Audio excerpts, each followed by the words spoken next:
All right, so I got something new in the works. There's the Rico's Nano Challenge. It was started January 1st, but St. Lucie Aquatics is moving, and they made me an offer I couldn't refuse. So this is one of his 24 by 24 by 7 frag tanks. It's acrylic. It kind of looks, you know, a little homemade, but I put a fresh black coat of paint on it.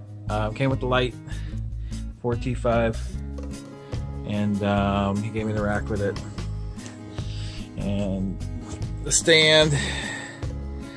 I just put a fresh coat of black paint on it. Put a board over there to put my electronics on.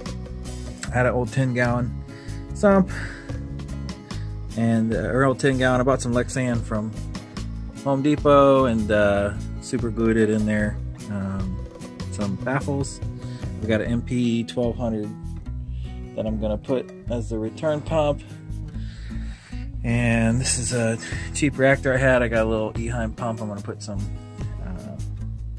Phosguard in there, just a bag of carbon. I run my carbon in just a bag. It seems to work fine in bags, but the Phosguard needs it. Here's my old and it's only about a year and a half old Skims Monster SN 123, rated for 30 gallons of heavy bioload up to like 80. This tank is going to run about 25 gallons full, so what's that? It's probably going to be like 20 gallons, and this will hold 5. So perfect little nano frag tank. I've got, especially once the challenge is over, I've got these Galaxia mushrooms down here. They're breeding like crazy. I got 4 of them now, and that's just from them walking across the rocks, and that's in a month. So, or the intergalactic, I'm sorry, they're intergalactic. Let me show you.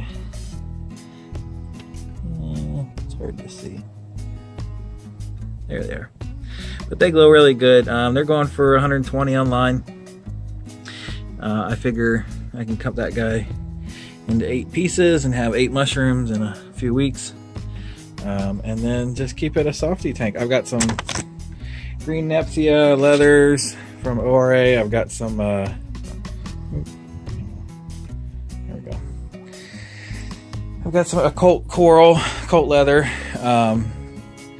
but I'll just keep it a softy tank. Maybe some Zoas, I don't know. I got some Utter Chaos and some other things that are going to end up in there. But I'm going to keep it a softy tank, do water changes, maybe, and that might be my new ATO. Throw some calc. I got a Neptune Apex. I'm on a Junior that I'm going to run both of these off of together. The overflow.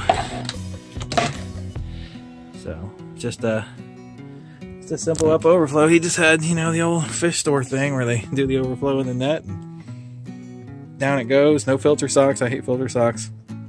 I just put a big skimmer right at the discharge there. Here's the MaxiJet 1200 return pump, 300 gallons an hour. Should be fine. I just need to get the water up from the pump through this guy and then back into the tank that came with it. I had to get a different hose. But I'll drill a little hole right below the water line, give myself a siphon break, and all in all, definitely the cheapest tank I've ever set up. I had the sump stuff laying around, and I'm gonna get it full of water. I ordered some acrylic cement.